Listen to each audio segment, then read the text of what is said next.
Move, old woman, now, before I slam your face into this floor and make everyone watch. The roar blasted through the mountain-top diner, killing every conversation instantly. Forks froze midair. Coffee cups halted halfway to lips. Every head in the room turned toward the window booth where Garrick Holt stood. Towering over a frail, elderly woman he had cornered like prey, Miriam Cole, 78 years old and wrapped in a simple gray shawl, had only come for a warm cup of coffee.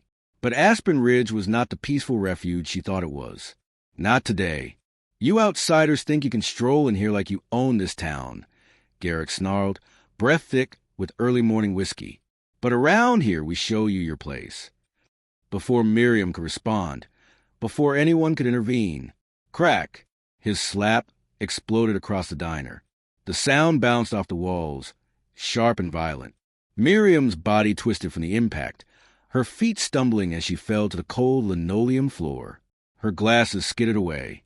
Her shawl slipped from her shoulders. A fragile cry escaped her lips. Gasps broke from every corner of the diner, but no one moved.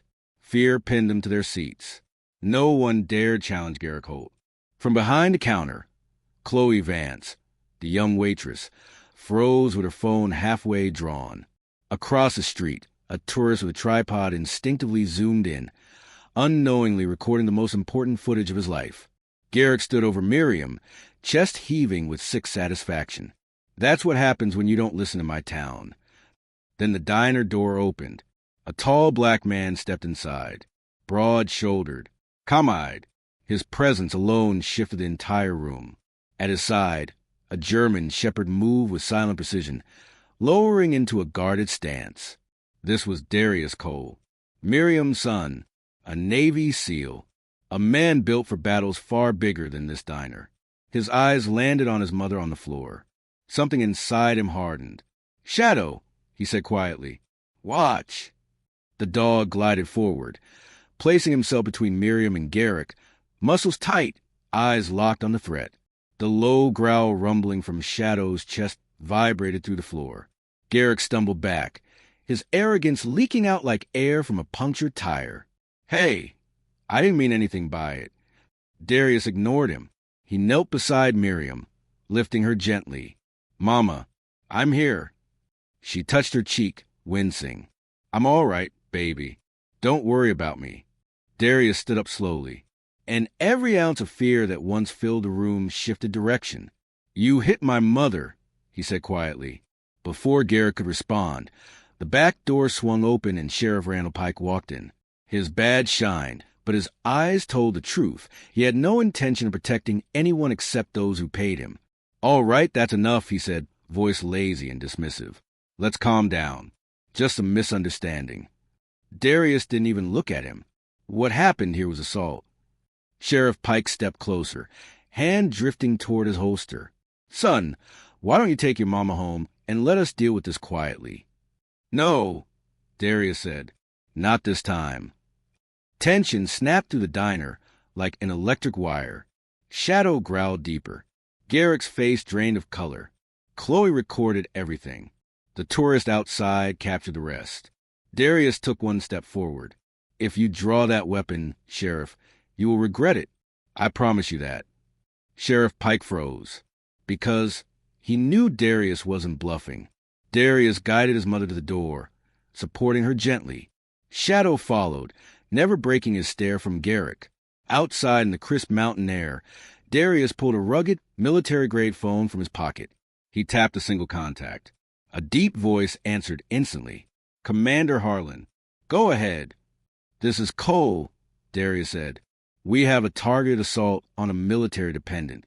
Local law enforcement is compromised. I'm requesting immediate escalation." "Understood," the voice replied. "Send the evidence." "We're moving." Darius ended the call and looked back at the diner. His mother touched his arm. "Baby, what happens now?" Darius exhaled slowly. "They just declared war, Mama." He looked toward the mountains, eyes hardening, and they have no idea who they picked a fight with. As the cameras kept rolling, the entire nation was about to witness the first spark of the storm. And the men who thought they controlled Aspen Ridge were about to learn they controlled nothing at all, because the real reckoning had just begun. Darius watched the dark sedan from the cabin window, his expression unreadable. The car hadn't moved in over 20 minutes. No one got out. No one drove away. Whoever was inside wasn't lost. They were waiting. Inside the small living room, Miriam sat in her armchair with a blanket over her knees, fingers wrapped around a mug of tea she'd barely sipped. The bruising on her cheek was starting to show, a faint purple shadow spreading beneath her skin. Shadow lay at her feet, alert even when he looked relaxed, ears twitching at every small sound. "Are they still there?" she asked quietly. Darius didn't look away from the window. "Yeah, still there." "Maybe they're just parking," she offered, though her voice wavered. "In the trees where no one could see them?" he replied gently. "No, Mama, they're watching." He stepped back from the glass and pulled the curtain almost closed, leaving just a narrow slit to see through. His mind wasn't in vacation mode anymore. It was back in operation mode. Pattern recognition, threat assessment, contingency planning. The cabin he bought for his mother as a sanctuary was now, whether he liked it or not, a forward operating base. Across town, in the cramped sheriff's office, Randall Pike paced behind his desk. His badge sat on a stack of paperwork, forgotten for the moment. He grabbed the phone, dialed a number from memory, and pressed it to his ear. The man who answered spoke in a calm, polished tone. "This is Elliot. We got a problem," Pike said. "The old woman's son showed up at the diner. He's military. Special forces by the look of him.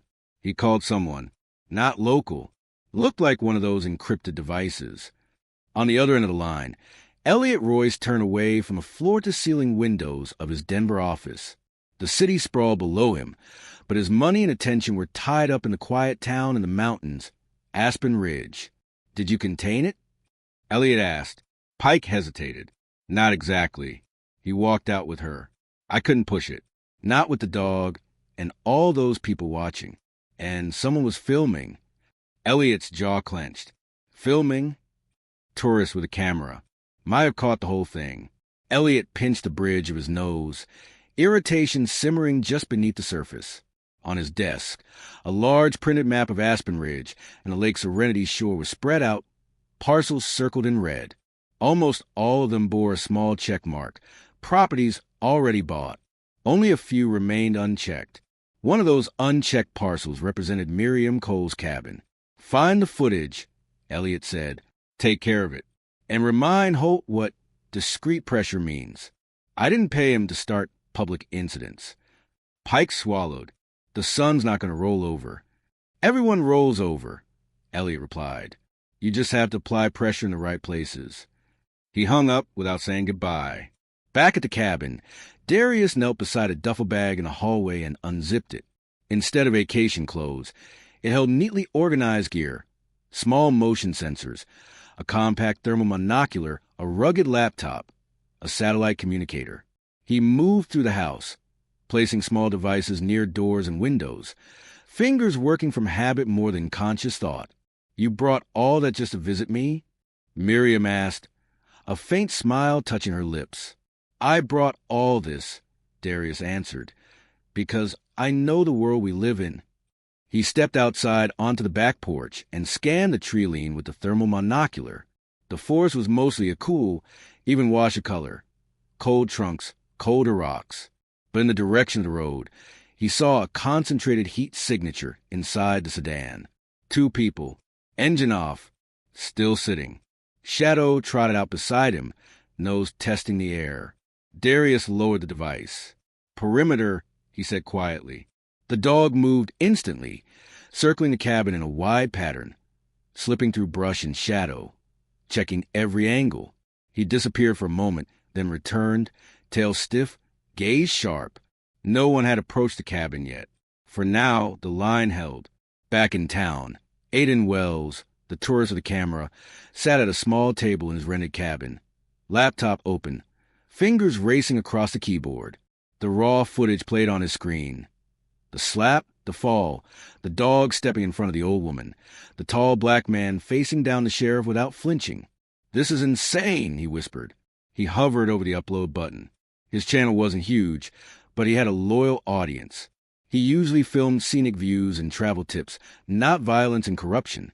But something in him refused to let this stay buried. He titled the video, added a brief description, and clicked publish. Within minutes, the video started to spread. A mother shared it in a safety group. A veteran shared it with his old unit chat. A local page reposted it with the caption, "Is this Aspen Ridge?" Comments poured in. View counts climbed. The algorithm started to notice. In Elliot Royce's office, his assistant rushed in, phone in hand.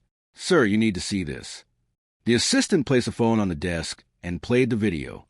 Elliot watched the slap, watched Miriam fall, watched Darius step through the door, watched him stare down the sheriff and walk out with his mother. His eyes narrowed. "How many views?" he asked. "Over 50,000 already," the assistant said. "It's picking up speed. People are furious." The caption says the sheriff didn't arrest the attacker. Elliot leaned back in his chair, mind racing. The problem wasn't just the assault. It was the timing. His investors were already nervous about the last acquisitions not closing. A public scandal, a whiff of corruption, any sign of instability. It could all scare them off. "Get Dalton on the phone," he said. Mayor Hugh Dalton sat in his wood-paneled office at the Aspen Ridge Municipal Building, nursing a cup of coffee that had gone cold. When the call came through, he listened in tight-lipped silence. "This cannot connect back to us," Elliot said. "If this spirals, the entire project is at risk. Protect the deals. Protect the zoning changes. Do whatever you have to do." Dalton swallowed. "What about the coal property?" "That house is the key," Elliot replied. "Without that lot, half the lakefront becomes worthless to the plan. We lose the resort core. We don't lose that property. And if they refuse to sell?" Dalton asked. There was a brief pause. When Elliot spoke again, his voice was softer and colder. "Then we remind them they don't really belong here. The sheriff will make things uncomfortable. Holt can apply pressure. No violence this time. Just fear. People sell when they're tired of being afraid." Dalton ended the call and stared at the framed photos on his wall. Ribbon cuttings, community events, holiday parades. None of those pictures showed the backroom deals that kept his campaigns funded. At the cabin, Miriam watched her son move from window to window, checking sight lines. "You're doing that thing again," she said gently. "What thing?" he asked. "The thing where you pretend you're calm, so I won't worry." He stopped and looked at her. He didn't deny it. "I've seen that look," she continued. "You're planning. You're expecting them to come." "They will come," he said. "People like this don't stop. Not when there's that much money involved." "And what do we do when they come?" she asked. Darius glanced at Shadow, then back at his mother. "First," he said, "we make sure they can't touch you. Second, we make sure the right people see what they're doing." He walked over to the small dining table, took out his rugged laptop, and connected his phone. He began pulling in every recording of the diner incident he could find. Chloe's clip, Aiden's footage, copies already circulating online. He compressed, encrypted, and backed them up to secure drives. He wasn't just angry. He was building a case. The sedan eventually rolled away from the turnout by the trees, disappearing down the road toward town. Darius watched it go, eyes narrowed. "Good," he murmured. "Go run back to whoever sent you." Miriam shifted in her chair. "Do you think they're afraid of you?" "I think they're afraid of what I can bring down on them," he said. "People like that only respect power that's bigger than their own." He minimized the upload window and opened a secure communications program. On the screen, a connection icon blinked as it tried to establish a link through an encrypted channel. Miriam watched him type a brief message, his fingers moving quickly over the keys. "Who are you calling now?" she asked. "People who don't answer sheriffs or small-town mayors," he said. The connection locked in. A secure channel opened. Darius straightened in his chair, his voice steady.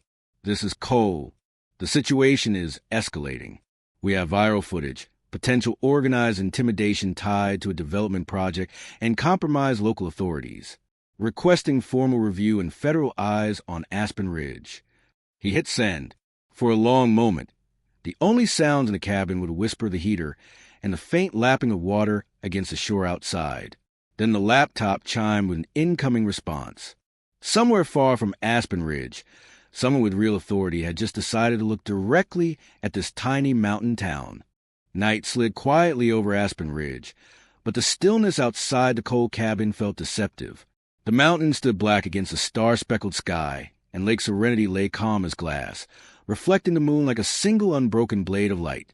It was the kind of beauty that made strangers fall in love with Colorado, but for Darius Cole, it was a battlefield waiting to happen.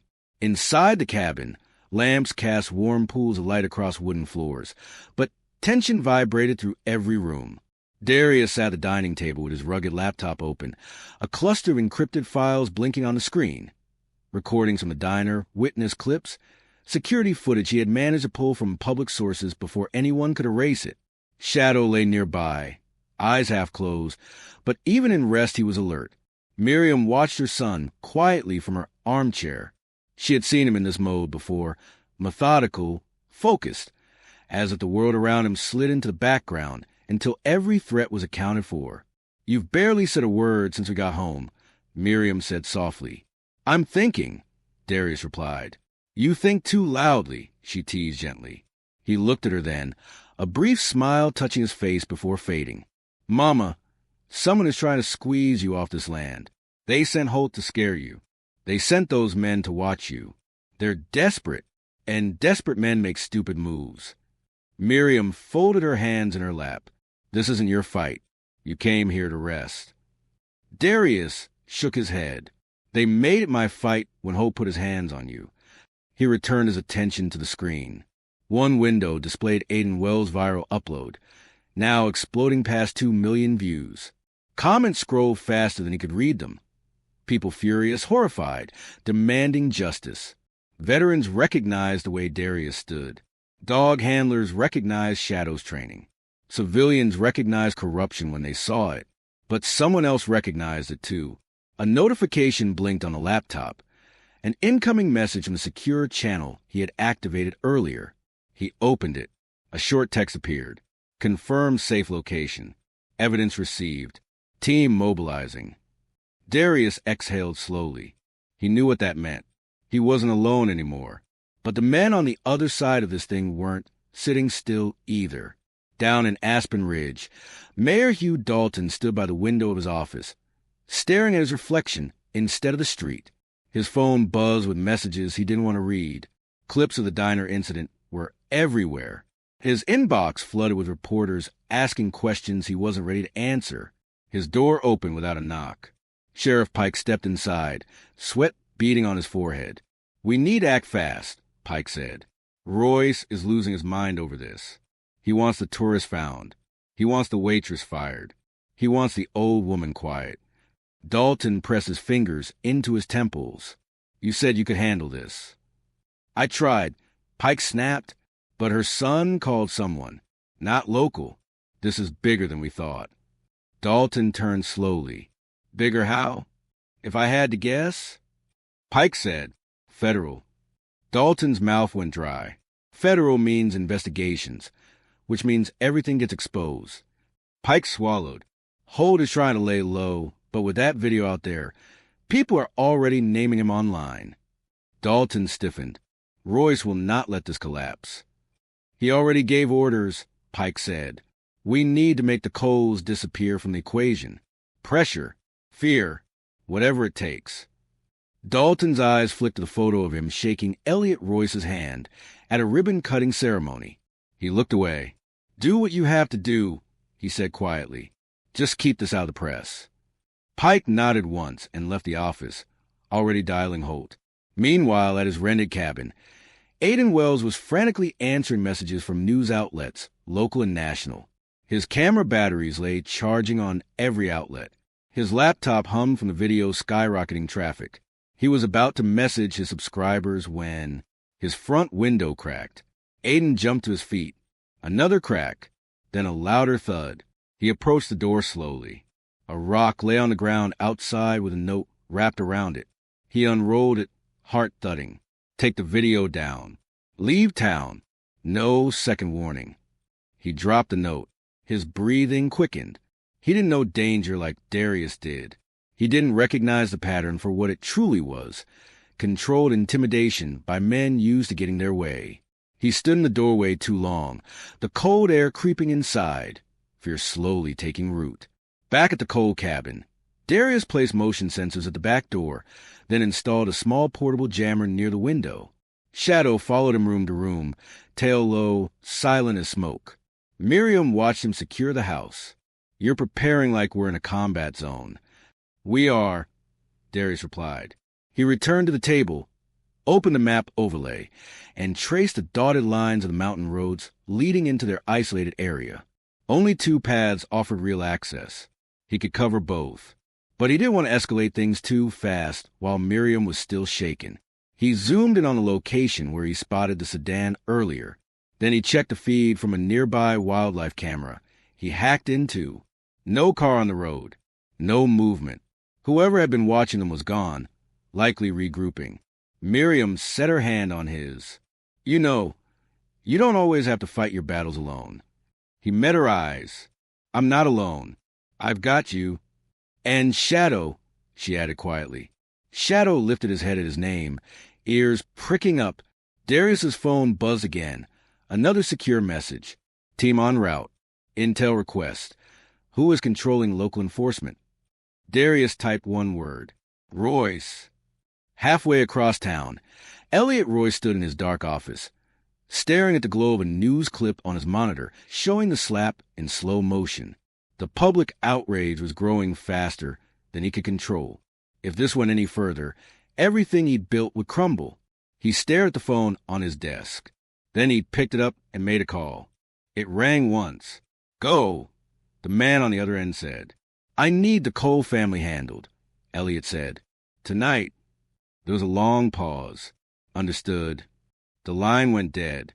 At the edge of Lake Serenity, Darius scanned the tree line with the thermal monocular one last time. The night was still. Too still. He didn't trust it. Shadow stiffened beside him, ears snapping upward. Darius whispered, "What do you see?" Shadow took 2 steps forward, growling low. From the forest beyond the cabin, a faint glint of metal reflected moonlight. Someone was out there. Darius raised a monocular and froze. 2 heat signatures, moving toward the house. Slow, deliberate, armed. He lowered the device, jaw tightening. "They're here," he murmured. Shadows growled deep and his footsteps whispered through the trees, drawing closer with every breath. The forest surrounding the coal cabin had always been a quiet refuge. Tall pines, still air, and the gentle ripple of Lake Serenity murmuring against the shore. But tonight, the silence felt wrong, too controlled, too expectant. The kind of silence that settles right before danger steps into the light. Darius pressed his back to one of the porch pillars, eyes fixed on the dark edges of the tree lean. Shadow stood beside him, body stiff, tail straight, every nerve tuned to a clear threat. The night breeze carried the scent of pine and cold water, but beneath it lingered something sharper. The metallic tang of gun oil. Miriam stood just inside the doorway, fingers gripping the frame as she watched her son and the dog she had come to trust. The worry on her face deepened with every second that passed. "What do you see?" she whispered. "2 men," Darius said, "armed. They're trying to get close without being seen." Miriam's breath caught. "Should we leave?" "No," Darius answered calmly. "Leaving puts us in the open. Here, I control the approaches." Inside the cabin, the small motion sensors he planted earlier blinked green. The jammer hummed quietly. Everything was in place. Everything except the one thing he couldn't predict. The level of desperation the men were carrying into the woods tonight. Far across town, Sheriff Pike leaned against a patrol car, looking up and down Main Street. He wasn't on duty. He wasn't responding to a call. He was waiting. His phone buzzed. It was Holt. "They on their way?" Pike asked. "They're close," Holt said. Royce sent 2 of his own people. Told them to scare the Coles into leaving the property. Said keep it quiet and make it fast. Pike rubbed his forehead. "We said no violence." "You think Royce cares?" Holt replied. "He wants that land, and he wants his video problem gone. If the Coles don't fold, It won't stop with a scare. Pike swore under his breath. He was in too deep already, but this, sending armed men into the woods at night, this went beyond intimidation. If something happened, if someone died, he hung up abruptly on the lake house property. The forest began to shift. Twigs cracked under careful boots. Leaves rustled in subtle patterns. The two figures moved slowly, confident the darkness hid them, confident they could get close before anyone noticed. Wrong assumptions. Darius clicked on a small thermal display mounted to his forearm. Two bright silhouettes showed clearly against the cold backdrop of the trees. They were halfway between cover and the edge of the yard. "They're not deputies," he murmured. "Their stride is different. They're trained." Shadow followed the movements silently, every shift in his posture controlled and calculated. Darius gave a quick hand signal. The dog stopped, lowered his head, and waited. Inside, Miriam prayed under her breath. Not for herself, never for herself, but for her son, who had already given so much to the world. She hated that trouble always found him, even when he was simply trying to care for her. The wind changed direction, carrying the faint sound of a radio click. One of the men whispered, "Approaching the structure, no light to the rear." Darius heard it. He crouched behind the porch railing, muscles coiled. These weren't local thugs. These were hired professionals. And that meant one thing: Royce was done pretending. The mask of business and development had slipped. Now he was pushing openly. Darius tapped his communicator twice, signaling Shadow. The dog slid backward into the shadow of the porch, perfectly hidden, ready to spring. On the other side of the forest, one of the men raised a small device and pointed it toward the cabin's windows. "Thermal's clear," he whispered. "I don't see anyone on the east side." "Check the porch," the other replied. Darius watched them split up, one circling left, one right. Their approach was slow, methodical. Whoever trained them taught them to look for traps, to expect resistance. Good. Darius preferred enemies who respected the ground they walked on. He angled himself toward the right flank, tracing the man's silhouette through the trees. He waited until a man stepped into a narrow opening where moonlight brushed the edge of his jacket. Then Darius moved. Silent, precise, fast. He grabbed the man's arm, twisted downward, and sent him face first into the dirt before the man could make a sound. Shadow appeared instantly, teeth bared inches from a man's throat. "Don't move," Darius whispered. The man froze as Shadow's growl vibrated inches from his skin. From inside the house, Miriam heard a muffled thud. Her heart raced. She clutched the blanket on her lap, praying no one forced her son into a fight he couldn't walk away from. In the woods, the second man spun toward the sound. "You good," he whispered urgently. Darius pressed his knee into the pinned man's back and kept silent. The second man stepped closer, hand drifting to the weapon on his hip. Then he made a mistake. He stepped within 20 feet of the porch. Shadow lifted his head slightly. Darius saw it. The second man was close enough for a move he didn't want to use, but would if necessary. He shifted slightly, preparing to intercept. Before he could, headlights flickered through the trees. The rumble of an engine grew louder as a truck turned down the narrow road leading to the cabin. Tires crunched gravel. A vehicle was approaching fast. Miriam, startled, rose from her chair and moved toward the window. Darius looked up sharply. The man beneath him stiffened. Shadow's ears shot forward. No one on that property expected another visitor. Not tonight. Not now. Not like this.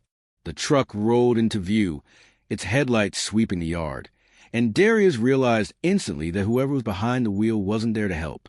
The truck barreled down the gravel road with a speed that didn't match the quiet mountain night. Its headlights carved through the trees like twin blades, the engine growling low and heavy. Too heavy for a friendly visit. Too fast for someone who didn't know exactly where they were going. Darius tightened his grip on the man pinned beneath him. Shadow shifted just enough to bare more teeth, keeping the intruder frozen in place. The second armed man stayed low behind a tree, tried to see through the shadows without giving away his position. Miriam stepped back in the window as the truck drew closer. She had lived long enough to feel danger in her bones, and this This wasn't someone seeking help. This was someone coming to finish something. The truck skidded to a stop at the edge of the yard. Dust rose around the tires. A single door opened slowly, deliberately. The driver stepped out, a broad man with a heavy beard and a jacket zipped high against the cold. Holt, the same man who slapped her, the same man who humiliated her in front of a room full of people. His face twisted when he saw the cabin lights. He scanned the yard, unaware of Darius crouched in the dark. "Move in," Holt hissed into the woods. "Now!" The pinned man swallowed. Darius leaned in. "Call him off," he murmured. The man stayed silent. Shadow's growl deepened. The pinned man choked out, "Holt, hold up. We're already in position." Holt jerked his head toward the voice. "Then move. Dalton wants this done before midnight." Darius's jaw tightened. He had expected intimidation, maybe vandalism. But this? Armed men sneaking through the woods? Holt arriving personally? Orders from Dalton? This was not pressure. This was an operation. Inside the cabin, Miriam closed the curtains and stepped back, heart pounding. She remembered how Holt looked standing over her after knocking her to the floor, like hurting her meant nothing. Now he was outside her home, her sanctuary. Coming back for more, Darius released a slow breath. If Holt reached the porch, he would try to break inside. And if he got inside, Miriam would be in direct danger. He leaned closer to the pinned man. "How many of you?" Darius whispered. "2." The man muttered, terrified. "Just 2. "Lie to me again," Darius said, "and you'll meet the dog more personally." The man's voice cracked. 4. "There's 4. Darius nodded once. Across the yard, Holt raised a flashlight, scanning the windows. His boots crunched on the gravel. "Come out," Holt shouted. "Let's talk like civilized people." But his tone betrayed him. Forced calm layered over seething annoyance. He wasn't here to talk. He was here to remove obstacles. Darius let the pinned man breathe for a moment. Then he dragged him backward into denser shadows, out of Holt's view. The second man, unsure what to do, circled closer, trying to see where his partner went.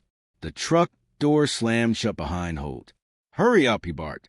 "Royce wants him scared off tonight. If the feds start sniffing around, we can't risk them staying on the property." So that was the plan. Drive them out before any federal response arrived. Too late. Darius positioned himself between the intruders and the cabin. Shadow stayed low, muscles coiled. Holt reached the base of the porch steps. "Old woman," he called mockingly. "You listening in there? This whole thing got blown out of proportion. Why don't you come outside and chat?" Inside the cabin, Miriam's shoulders trembled, but her eyes turned hard. She knew he wasn't here to talk. She knew he didn't want a conversation. But she also knew her son was outside. She whispered a prayer under her breath. Darius stepped from behind a tree. Holt froze. The 2 men locked eyes across the yard, lit only by moonlight and the faint glow from the cabin window. "Well," Holt sneered, "if it ain't the hero boy again. You think that dog and those muscles make you invincible." "No," Darius said calmly, "but they make me more prepared than you." Holt laughed. "I got men in these woods." "I know."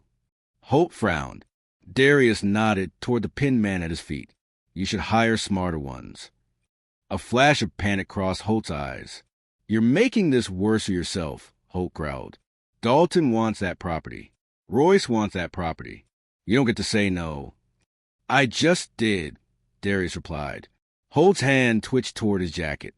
Shadow tensed. The second gunman crept out from behind the tree, aiming low. The air sharpened. The yard muted. Every living thing held its breath. Inside the cabin, Miriam whispered Darius's name, fear breaking her voice. Holt snarled as he reached into his coat pocket. Darius took a step forward. Shadow growled. The second gunman raised his weapon. And then, the road behind Holt lit up with blinding white lights. Multiple engines roared. Several vehicles approached fast, gravel spraying in wide arcs, headlights punching through the night like searchlights. Holt spun, eyes wide. Darius went still. Shadow's growl stopped. Because these weren't Holt's men. These weren't Dalton's deputies. The vehicles were unmarked, dark, Silent. Federal.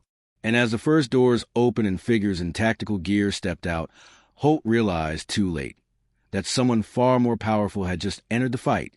The night shattered under the roar of engines as the unmarked vehicles surged into the clearing like a silent wave of authority. Gravel exploded beneath heavy tires. Headlights washed over the yard, over Holt's stunned face, over the woods where the remaining gunmen froze like trapped animals. Darius didn't move. He didn't have to. Shadow lowered into a crouch beside him, not growling, watching.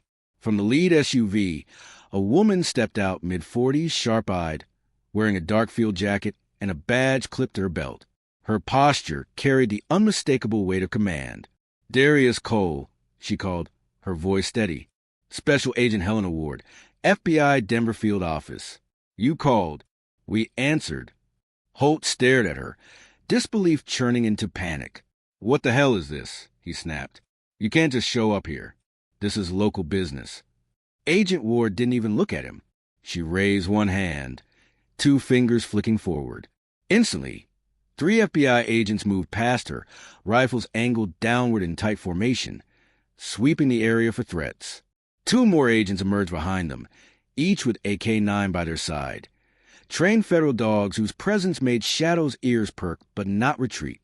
Ward walked calmly toward Darius. "Are you and your mother safe?" she asked. "For now," Darius replied. "But they weren't planning to leave without forcing us out." Ward nodded. "We know. The files you sent earlier confirm the scope of what's happening here." Holt stepped forward, face red, hands trembling with anger and fear. "You have no jurisdiction," he shouted. "This land." "This," Agent Ward said, finally turning her attention to him, "is now an active federal crime scene." She motioned toward the truck. "Put your hands on the hood." Holt laughed a sharp, unhinged laugh. "You think you can scare me? Dalton runs this town. Royce runs Dalton. And I run the rest." A second SUV stopped behind the first. A tall NCIS officer stepped out, carrying a sealed evidence kit. "Mr. Holt," the officer said, "you are under federal investigation for conspiracy, coercion, and attempted intimidation of a military dependent." Holt blinked. "A what?" Agent Ward folded her arms. "Miriam Cole is the mother of a Navy operator. Assaulting her triggers federal protection statutes. You picked the wrong victim." Holt's mouth twisted in rage. "This is a setup. This is—" A single command came from Ward. "Take him." 2 agents rushed him. Holt reached into his jacket, but never touched his weapon. He was slammed against the truck, arms twisted behind his back. Cuffs snapping shut before he could form another word. Holt let out a furious scream that snapped through the trees. "You're all dead. Dalton won't let this." Agent Ward leaned down close to him. "Mayor Dalton cannot help you," she said, "because he's already been detained." Holt froze, shock flooding his face. But Ward wasn't done. "And Elliot Royce," she added quietly. "He's next." The second gunman in the woods finally made his break, darting between trees, trying to vanish into the dark. Shadow's ears shot up. "No," Darius ordered softly. Shadow held position. An agent shouted, "Movement in the trees." 2 K-9 units broke into the woods, handlers sprinting behind them. Branches cracked. A man screamed. Within seconds, they dragged the struggling gunman out by the arms. The pinned man beneath Darius swallowed hard, terrified. Agent Ward approached. "Let him up," she said. Darius rose and pulled Shadow back. 2 agents grabbed the man, cuffing him, dragging him toward their vehicles. Agent Ward lowered her voice. "Your video brought in over 6 million views in the last hour. The public is already demanding a deeper investigation. You gave us a doorway. Now we're kicking it down." Darius glanced back at the cabin, where Miriam watched from the window, her hand pressed to her heart. "We still have a long way to go," he said quietly. "That's why we're here," Ward replied. "And we're not leaving until this town is clean."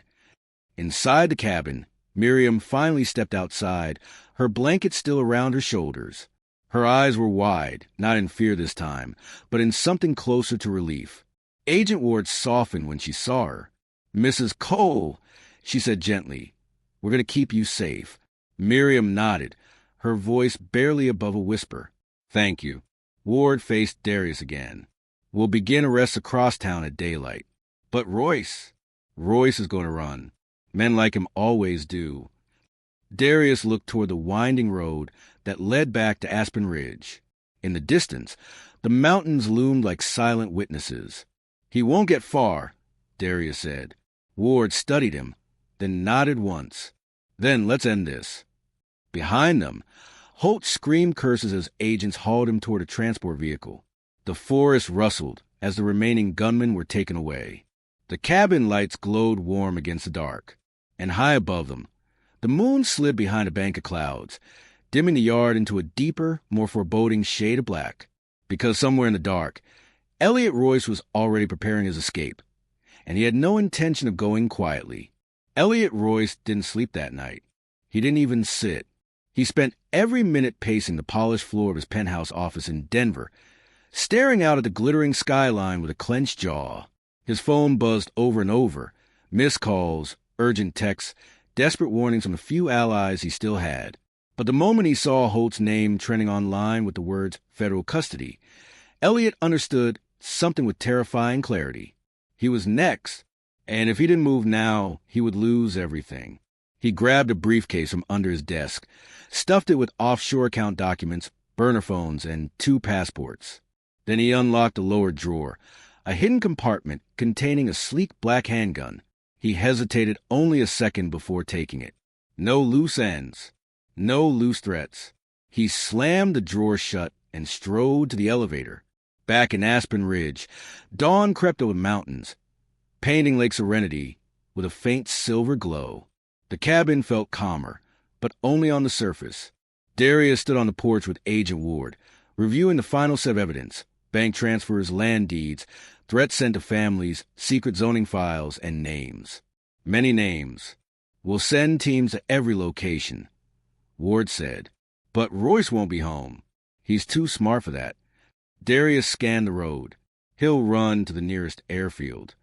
"He'll try," Ward said, "but he's not getting off the ground." Inside the cabin, Miriam watched through the window, the morning light soft against her face. She clutched a cup of warm tea, feeling her heartbeat finally steady. Days ago, she had been just another quiet elder in a small mountain town. She never expected to stand in the crosshairs of corruption or to witness its unraveling. Shadow rested at her feet, sensing the shift in energy for the first time in days. The house felt safe, but the war wasn't finished. Not yet. As federal teams spread across Aspen Ridge, arrests unfolded quietly but decisively.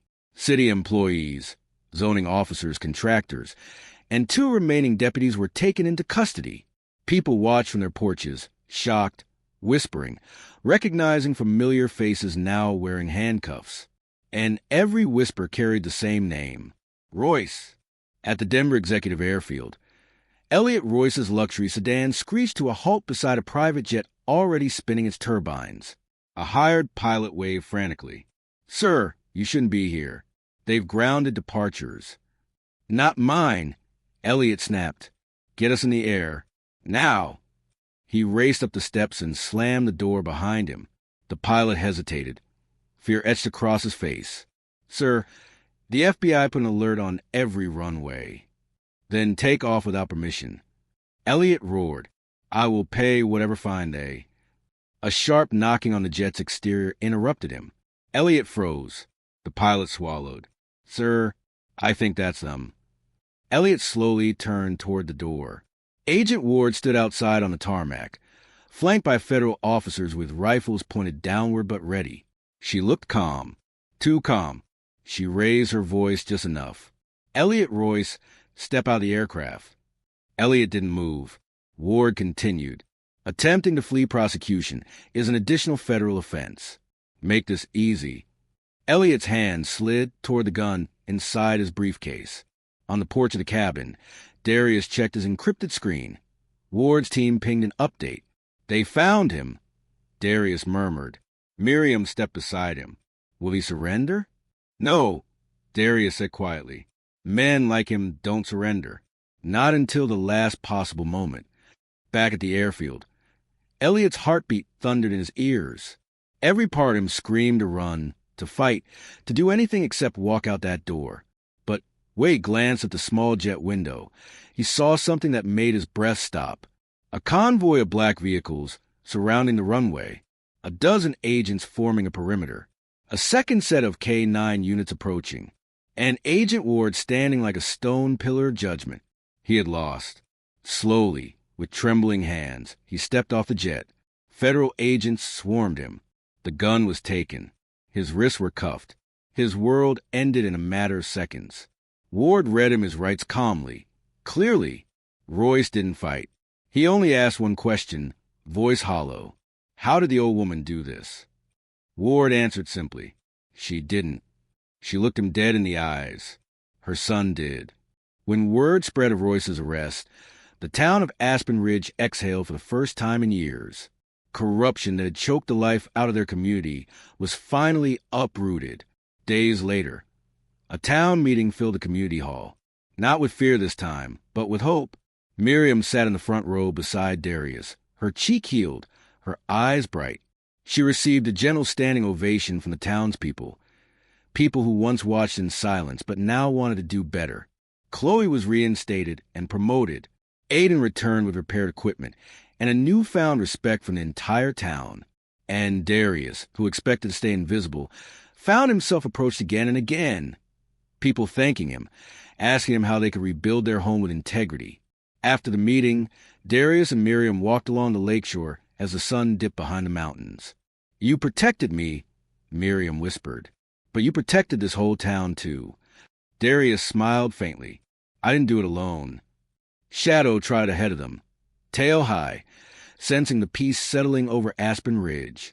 Miriam looked out at the glimmer of Lake Serenity, finally matching its name. You know, she said gently, I think we're exactly where we're supposed to be. Darius squeezed her hand. Sometimes peace wasn't the absence of conflict. It was surviving it and choosing what to build afterward. But far beyond the quiet mountain town, one final message was already making its way to Darius's encrypted device, one that hinted their battles were not entirely over. If this story moved you, uplifted you, or reminded you of the power of courage, justice, and integrity, then share it with someone who needs hope today. Your support helps us bring more powerful stories like this to life. If you enjoyed today's story, smash the like button, subscribe, and hit the notification bell so you never miss another heart-pounding cinematic tale from Black Justice Tales. Drop a comment and tell us where you're watching from. And here's a question for you. If you were in Aspen Ridge that night, would you have stepped in to protect Miriam or stayed silent like the others? Your voice keeps these stories alive. Your courage keeps hope alive. Thank you for being part of Black Justice Tales.